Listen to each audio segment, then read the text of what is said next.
Perfecto, se está grabando la clase. Bueno, informarles de que como estamos en época de exámenes, pues hoy no vamos a tener clase, ¿ya? Para tratar de darles tiempo para que ustedes puedan estudiar para los exámenes teóricos, ¿ya?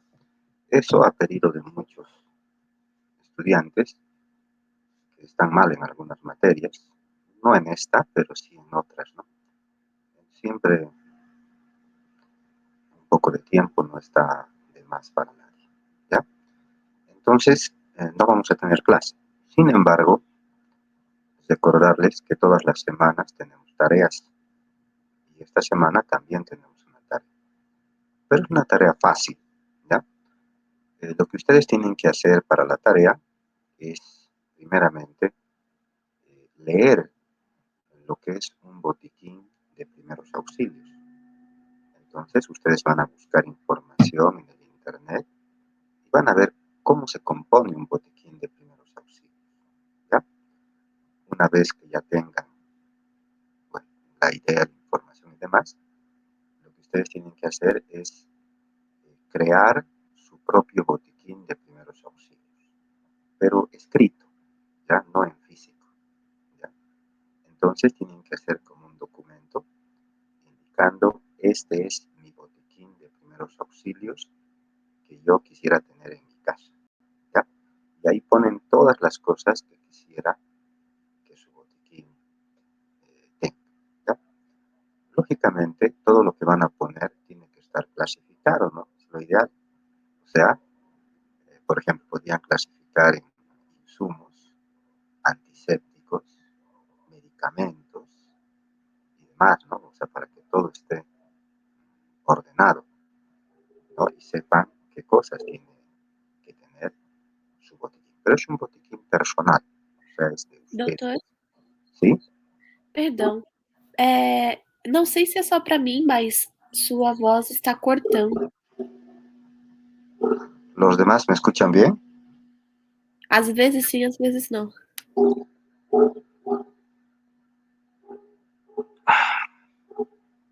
¿Qué dicen los demás jóvenes? ¿Me escuchan?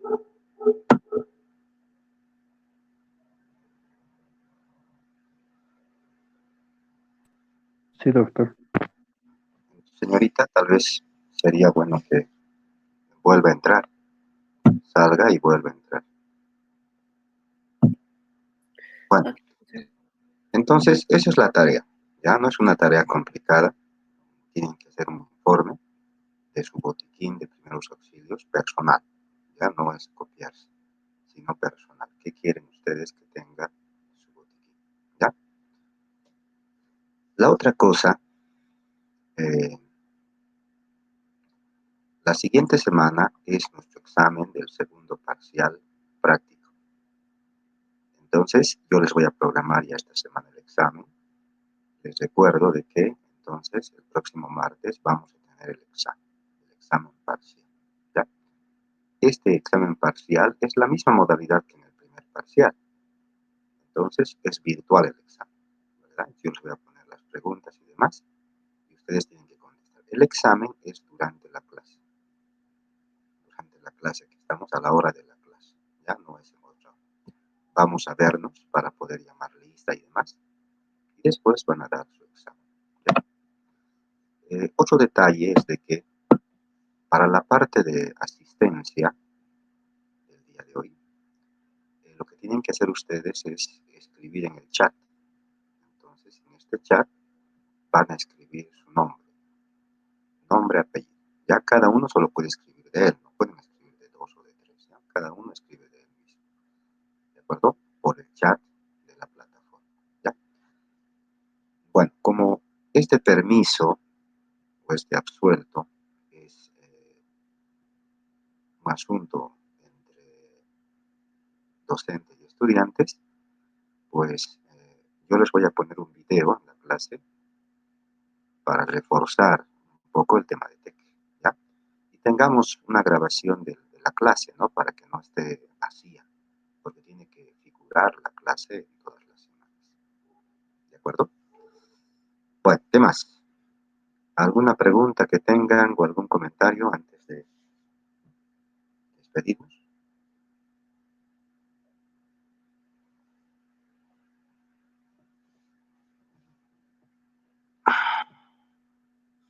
¿Nadie? No, doctor. Bueno, jóvenes, entonces, hasta la próxima. Yo les voy a poner el video. No se olviden poner, por favor, su nombre y su apellido en el chat para ponerles la asistencia. Ya enseguida pongo el video. Hasta luego.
Está sin som. Doutor, está sem som.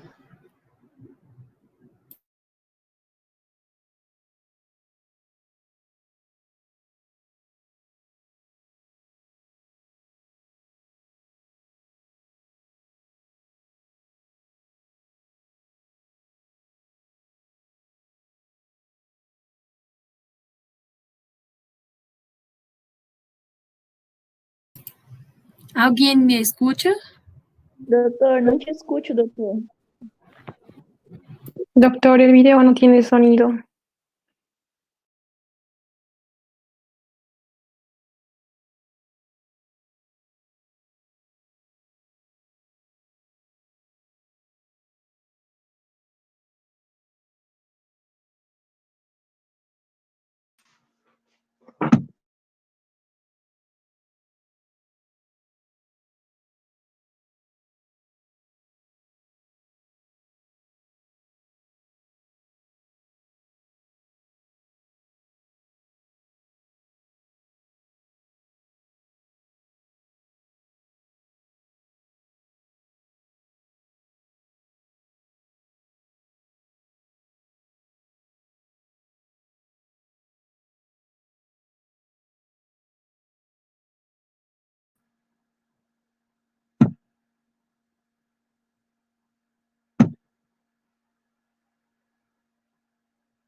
Hay que tratar de que el cerebro Ahora sí esté, tiene la sonido. cabeza esté lo más abajo posible, para Ahora que sí. todo de las extremidades y demás puedan llegar al cerebro y eso nos De acuerdo. permita que el No se cerebro no olviden, por muera. favor, su nombre en el chat. Acostar al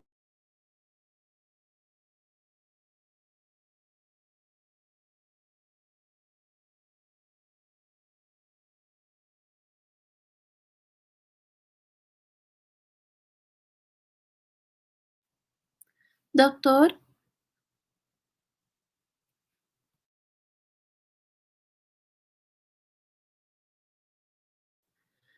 creio que quando fecha seu microfone, não escutamos mais o áudio do vídeo.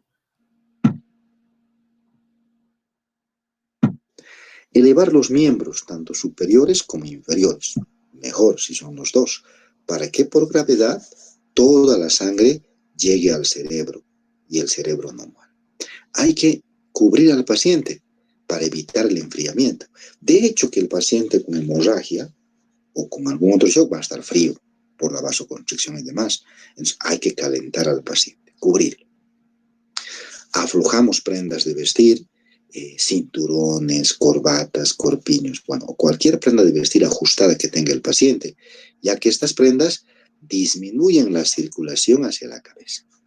Propiciamos un ambiente puro, hay que mover lo menos posible a la paciente y muy importante, hay que dejarlo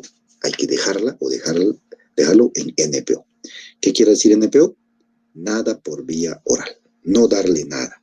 Si el paciente está consciente y pide líquido, le podemos dar líquido, pero en sorbos, de a poquito. Cuanto más se tome, hay mayor riesgo de que vomite. Bueno, y entramos a la última condición de alto riesgo, la más interesante. Bueno, es el TEC, traumatismo encéfalo-craneano. ¿Ya? Vamos a ver algunos detalles anatómicos y fisiológicos para poder entender bien, ¿no? Uno es recordarles que la piel que cubre la cabeza, el cráneo, se lo ha llamado cuero cabelludo. Es el único lugar en el cuerpo que recibe el nombre de cuero cabelludo, ¿ya? Y eso radica en que si analizamos las estructuras, primero viene piel, luego viene el tejido subcutáneo, la grasa, luego viene la aponeurosis, que es la capa más dura, la galea aponeurótica, luego viene el tejido areolar, que es medio laxo, y luego viene el periósteo, ¿ya? ¿Qué es lo que no tiene? No tiene plano muscular. No hay músculo en todo lo que está cubriendo la calota o el cráneo. No hay músculo. Eso hace que todas las capas, que son delgadas y demás, aparenten unirse y parecería que es solamente una capa. Cuando hay una herida y demás en la cabeza, es muy común que la herida llegue hasta el hueso. Y cuando queremos suturar, solo encontramos una capa. De ahí el nombre de cuero. Parecería un solo cuero, que es más grueso, lógicamente. De ahí se lo ha denominado cuero cabelludo. Bueno, normalmente el cráneo, toda la cabeza diríamos, el cráneo, se divide en dos, todo lo que es la cabeza. Entonces, desde aquí para allá, esto es el cráneo y esto es la cara. Los huesos de la cara y los huesos del cráneo, ¿ya? Entonces, aquí hay una línea. Esta línea vendría siendo la base del cráneo y esta de acá vendría siendo la calota y la base del cráneo, ¿ya? En la base del cráneo, si nosotros lo vemos por arriba, vamos a ver así. Esta es la base del cráneo, esta imagen de acá, ¿no? La base del cráneo, verán, tiene muchas estructuras que son rugosas. La calota es lisa, pero la parte de la base es rugosa, tiene asperezas y demás, la base del cráneo, ¿ya? Bueno, muy importante. De todo lo que es el cráneo, es recordarles que el hueso más frecuente en fracturarse es el temporal. Este es el que más se fractura, puesto que el temporal es uno de los huesos más delgados. Se puede fracturar todo, frontal, occipital y demás, pero el que más se fractura es el temporal porque es más delgado, ¿ya? Cuando hay traumatismo de cráneo, el TEC, traumatismo encefalocraneano, una de las fracturas muy frecuentes es la fractura de base de cráneo. Así se la llama, fractura de base de cráneo. Entonces, esta es la base del cráneo. Cuando hablamos de fractura de base, quiere decir que esto se ha fracturado, ¿ya? Y de esta parte, ¿cuál es la que más se fractura? Lo mismo, el temporal. El temporal forma parte de la calota y también forma parte de la base. Es más, dentro del temporal se encuentra el sentido del oído. Y hay una relación muy estrecha del temporal con el nervio facial, en especial, que es un nervio netamente motor que prácticamente inerva todos los músculos de la cara. El cerebro normalmente está cubierto de capas, a las cuales se los ha llamado meninges. Son 3 capas en estas meninges, ¿no? La capa que está pegada al cerebro se la llama pía madre.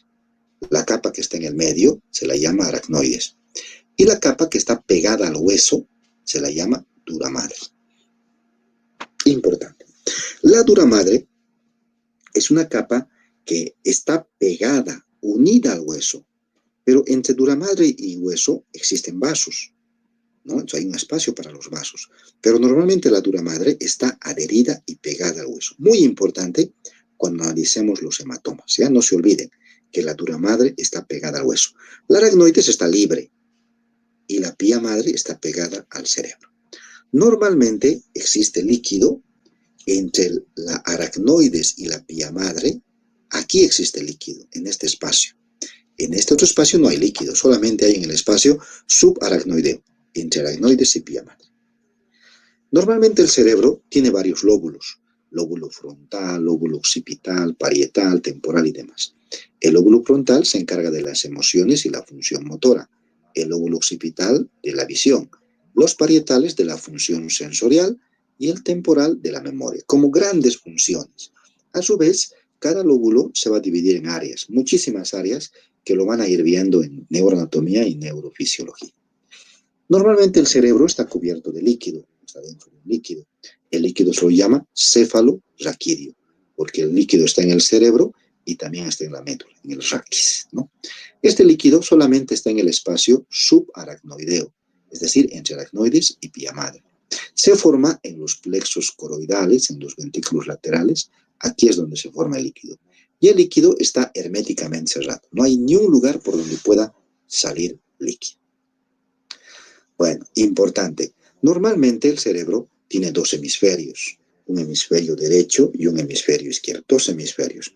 Se ha visto que estos hemisferios manejan y controlan la mitad del cuerpo, ¿ya? Entonces, la mitad de mi cuerpo es controlada por un hemisferio y la otra mitad por el otro hemisferio. Se han visto de que todas las fibras nerviosas que salen de ambos hemisferios, todas estas fibras nerviosas, hablando gruesamente, del cuello para abajo, todas estas fibras se entrecruzan, de tal forma que mi hemisferio izquierdo maneja la mitad derecha de mi cuerpo, y al revés, mi hemisferio derecho maneja la mitad izquierda de mi cuerpo. ¿De acuerdo? Bueno, ambos hemisferios están unidos en la parte central, pero en la parte superficial, se podría decir, o en la parte externa, están parcialmente separados. Y lo que los separa es este tejido. Es un tejido medio fibroso que está pegado al hueso. Este tejido va separando y pegando al hueso y va separando desde la parte anterior hacia atrás y va separando el cerebro parcialmente, ¿no? Y este tejido, al llegar a la parte posterior, se abre en dos, como están viendo en la imagen, formando una especie de tienda, como una tienda de campaña. Entonces, a esto se lo ha llamado el famoso tentorio. Este es el tentorio, ¿no? Entonces, el tentorio, si cortamos un cerebro en un corte sagital, como esta imagen, vemos esta imagen acá. Este vendría siendo el tentorio, que vendría siendo este mismo, ¿no? Como verán, el tentorio se abre y hay un espacio, este espacio como tienda. A este espacio se lo ha llamado incisura, ¿ya? Entonces, este vendría siendo el tentorio y este espacio de acá vendría siendo la incisura. Esto ya es hueso, ¿no? Entonces, el tentorio divide al cerebro en dos. Una que está arriba, supra, y otra que está abajo, infra, ¿ya? Y a nivel de esta incisura, en esta incisura, hay varias estructuras. Sin embargo, las más importantes existen fibras corticales del cerebro medio, y acá también se encuentran el tercer par craneal. Fibras del cerebro medio y tercer par craneal. Recuerden que hay dos hemisferios. Siempre que hablemos de nervios y demás a este nivel, siempre hay dos. Si hablamos fibras corticales del cerebro medio, siempre hay dos. Fibras corticales del cerebro medio izquierdo y derecho. Si hablamos de tercer par craneal, también son dos. Izquierdo y derecho. Ya, por si acaso. ¿Qué es lo importante del tentorio? Cuando existe algún accidente y demás y existe una hemorragia, entonces esta hemorragia, la sangre, va a empujar prácticamente el cerebro hacia abajo, ¿verdad? Independientemente de dónde sea la sangre, empuja. Pero va a depender de qué hemisferio es, ¿ya? Puesto que la sangre puede estar en el hemisferio izquierdo o en el hemisferio derecho. Esa cantidad de sangre empuja el cerebro hacia abajo. Al empujarse el cerebro hacia abajo, Entonces, parte de la presión del cerebro va a hacer que el cerebro se vaya hacia atrás. Y aquí se encuentra el tentorio, que es resistente y no puede pasar más allá del cerebro.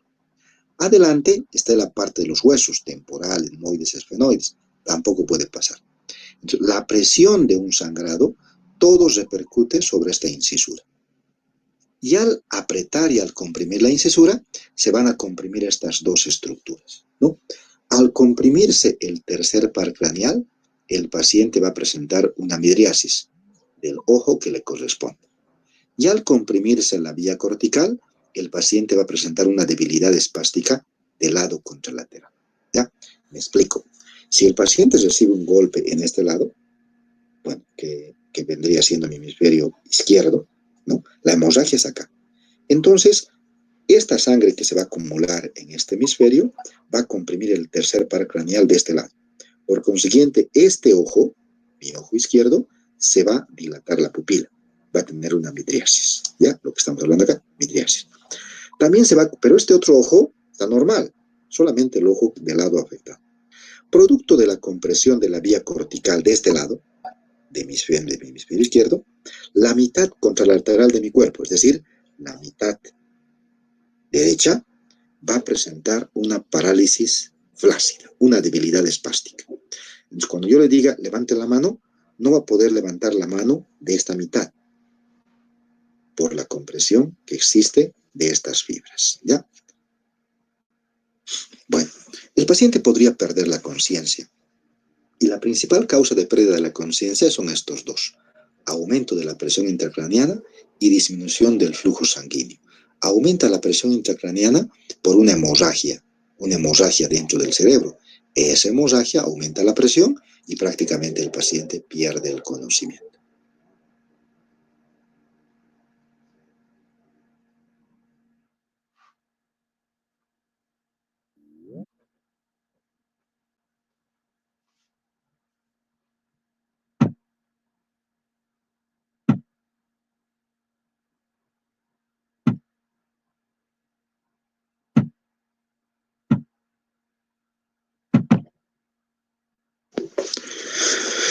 Bueno, cuando existe una hemorragia, aumenta la presión dentro del cráneo y eso produce que el paciente pierda el conocimiento, ¿ya?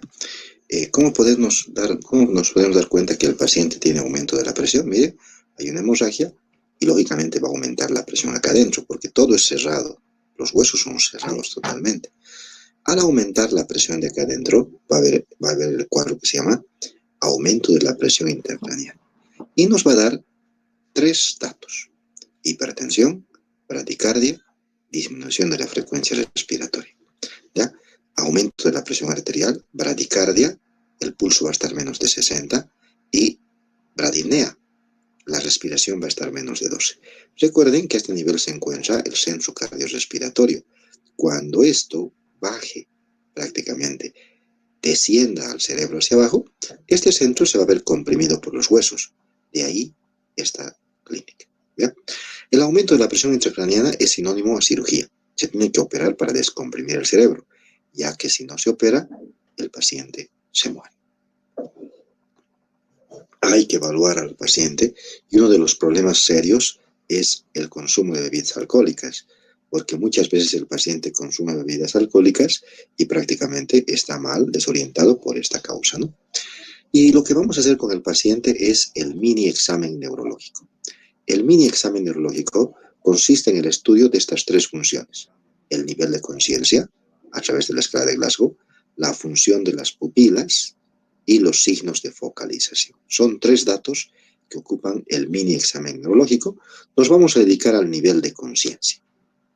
El nivel de conciencia se evalúa a través de la escala de Glasgow. Muy importante la escala de Glasgow, la cual evalúa estas tres funciones: respuesta a la apertura ocular, si los ojos se abren o no se abren, los párpados; respuesta motora, si el paciente se mueve o no se mueve; y la respuesta verbal, si el paciente habla o no habla. Las tres. Estas tres están prácticamente agrupadas por puntaje. La apertura ocular vale 4 puntos, la verbal 5 y la motora 6, ¿ya? Les explico, a ver, para que más o menos me entiendan. El paciente ha sufrido un golpe en la cabeza y el paciente está en el suelo. Entonces, lo que nosotros vamos a hacer es acercarnos y vamos a ver si el paciente abre sus ojos. Si el paciente abre los ojos, abre los párpados en forma espontánea, sin que nosotros le digamos nada, eso vale 4 puntos. ¿Ya? Si el paciente no abre los ojos, lo que vamos a hacer es hablarle. Señor, está bien y demás. Si cuando le hablemos el paciente abre sus ojos, eso vale 3 puntos. ¿Ya? Le hablamos y no abre los ojos. ¿Qué hacemos? Ahora le hacemos un estímulo del dolor, le pellizcamos. Si cuando yo le haga el dolor el paciente abre sus ojos, este vale 2 puntos. Y si no abre para nada, pese a todo lo que he hecho, eso vale 1 punto. ¿Ya? Entonces, apertura ocular. Respuesta verbal. Vamos a preguntar al paciente, pero ahora sí tenemos que analizar la respuesta que el paciente nos dé. ¿Ya? Si el paciente está orientado, vale 5 puntos. Decimos que el paciente está orientado, tiene que estar orientado en tiempo, espacio y persona. ¿Ya? En tiempo, tiene que saber qué día es hoy, ¿ya? O qué año es, o qué mes es. Alguna pregunta en relación al tiempo, ¿ya? Espacio, tiene que saber dónde está. Entonces le preguntaremos dónde se encuentra, ¿ya? Y persona, tiene que saber quién es. Entonces le diremos quién es, cuántos años tiene. Bueno, y así preguntas en relación a los 3. Si contesta bien, 5 puntos. Si el paciente está confundido, 4 puntos. Yo le puedo decir, señor, ¿qué día es hoy? Y me dice, hoy creo que es lunes, pero hoy es viernes. Entonces, eso vale 4 puntos. Eso implica que está confundido. Si me da una respuesta inapropiada, eso vale 3 puntos. ¿Ya? Yo le pregunto, señor, ¿cuál es su nombre?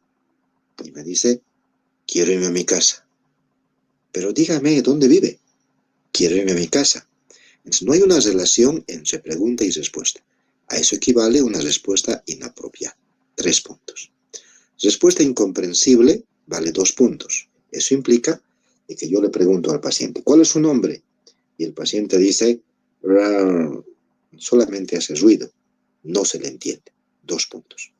Y si no habla nada, ni siquiera con ruido, 1 punto. ¿Ya? Respuesta motora. Obedece órdenes. Le daré una orden. Señor, ¿puede tocarse la mano? Perdón, ¿puedo tocarse la cabeza? Ah, eso vale 6 puntos. Obedeció la orden. Si no obedece la orden, le voy a hacer un estímulo del dolor. Yo le puedo pellizcar el hombro. ¿Ya? Si cuando yo le haga el dolor, el paciente levanta la mano, agarra mi mano y me bota, está localizando el dolor. Eso vale 5 puntos. ¿Ya? Si solamente retira, vale 4. Yo le pellizco acá y solamente mueve el hombro. No dirige las manos. Eso solamente vale 4. Si el paciente hace signos de una flexión anormal, ese es un signo de decorticación, que vale 3 puntos. Entonces, cuando yo le haga el dolor, el paciente va a flexionar ambas manos. Eso sí, es sinónimo de que la corteza cerebral ya no sirve. Y si hace una extensión, es decir, ya también lo jala, eso es un signo de descerebración, que el cerebro ya no sirve. Vale 2 puntos. Y si no hace ningún movimiento, vale 1 punto. ¿Ya? Escala de Glasgow. El Glasgow sirve, si el Glasgow es más de 12, es un TEC leve. Si el Glasgow es de 9 a 12, es moderado. Y si es menos de 12, es severo. Se dice que un paciente está en coma cuando su Glasgow es menor a 8. También decimos que el paciente es un TEC severo cuando el Glasgow es menos de 8, pero también cuando tiene estos signos: pupilas desiguales, examen motor desigual, la mitad del cuerpo puede mover, la otra mitad no. Herida con pérdida de líquido cefalorraquídeo, que puede salir por el oído o por la nariz, líquido claro. Deterioro neurológico, que es cuando el Glasgow se viene empeorando. Fractura de cráneo deprimida. Le tocamos la cabeza y hay como una especie de hundimiento de cráneo. También nos indican que es un TEC severo. Se llama deterioro neurológico cuando el Glasgow disminuye en 2 puntos y el dolor de cabeza va a aumentar. Y el diámetro de la pupila, de una pupila solamente, se va a dilatar. Y la mitad del cuerpo se va a empezar a disminuir la fuerza muscular. A esto se llama deterioro neurológico. Decimos que el paciente está con fractura de cráneo. Es difícil tocar. En algunos casos se puede tocar hundimientos. pero después es muy difícil percibir una fractura. Una de las fracturas más frecuentes en el cráneo es la fractura de base del cráneo, la fractura de la base del cráneo, ¿ya? ¿Cómo nos podemos dar cuenta que el paciente tiene fractura de base del cráneo? Recuerden que hemos indicado que de la base, el hueso que más se fractura es el temporal. Y cuando se fractura el temporal, podemos tener una parálisis facial, del lado fracturado, izquierdo o derecho. Entonces, la mitad de la cara se va a ver paralizada porque el facial es un nervio motor. Sordera unilateral de un solo lado. Otolicorraquia. Va a salir un líquido claro por la nariz, líquido cefalorraquídeo. Rinolicorraquia, otolicorraquia es por el oído y la rinolicorraquia es por la nariz. Estos nos indican que la base del cráneo se ha fracturado, ¿ya? Además de estos tenemos los ojos que son equimóticos, ambos párpados, el signo de los ojos de mapache o los ojos de panda. También tenemos una mancha equimótica azulada detrás del oído, en la apófisis mastoides. A este se llama el signo de battle o el signo de batalla, que está acá. Bueno, dentro de lo que es los cuadros, podemos tener hematomas. El hematoma es la acumulación de sangre. Vamos a ver dos hematomas. Hay más, pero en la calle solo podemos distinguir dos. El hematoma epidural. El hematoma epidural ocurre entre la dura madre y el hueso. Recuerden que la dura madre está pegada al hueso y acá se encuentra la arteria cerebral, ¿ya? Entonces, siempre el paciente sufre de un TEC, un golpe en la cabeza que hace que esta arteria se rompa y va a empezar una hemorragia. Pero como la dura madre está pegada al hueso, esta hemorragia tarda en separar la dura madre. Lo que el paciente tiene es, en cuanto ha surgido el golpe, el paciente se ha desmayado. Pero el paciente recupera la conciencia y sabe todo.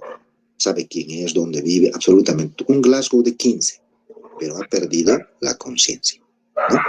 Entonces, a momentos el paciente se va a su casa y horas después el paciente empieza a tener confusión, somnolencia, vómitos, midriasis de un lado, y hemiparesia, que es una disminución de la fuerza muscular de la mitad contraria del cuerpo. Este es el hematoma epidural. El hematoma subdural, este ocurre debajo de la dura madre, entre aracnoides y dura madre, y aquí se encuentran venas. Aquí sí, en cuanto ocurre la ruptura de la vena, ese rato el paciente entra en coma. Generalmente se podría dar más en desaceleraciones, es decir, en cambios de posición, fuertes, bruscos, ¿no? Entonces, inmediatamente viene la hemorragia, que inmediatamente el paciente entra en coma, una pupila se dilata y la mitad del cuerpo se paraliza, como vimos en el cuadro anteriormente, ¿no? ¿Cómo hacemos el manejo de las víctimas? Bueno, pues aseguramos una vía aérea permeable. Entonces, de hecho, que cuanto más fuerte sea el trauma, hay que inmovilizar la columna cervical, porque hay riesgo de lesión de la columna cervical. Entonces, hay que asegurar una vía aérea permeable, porque recuerden que si el paciente pierde la conciencia, la lengua se viene hacia atrás y lo va a tapar la vía respiratoria. Entonces, hay que brindar buena oxigenación, hay que inmovilizar el cuello y hay que evitar la broncoaspiración, ¿ya? Estos pacientes se pueden complicar con vómitos.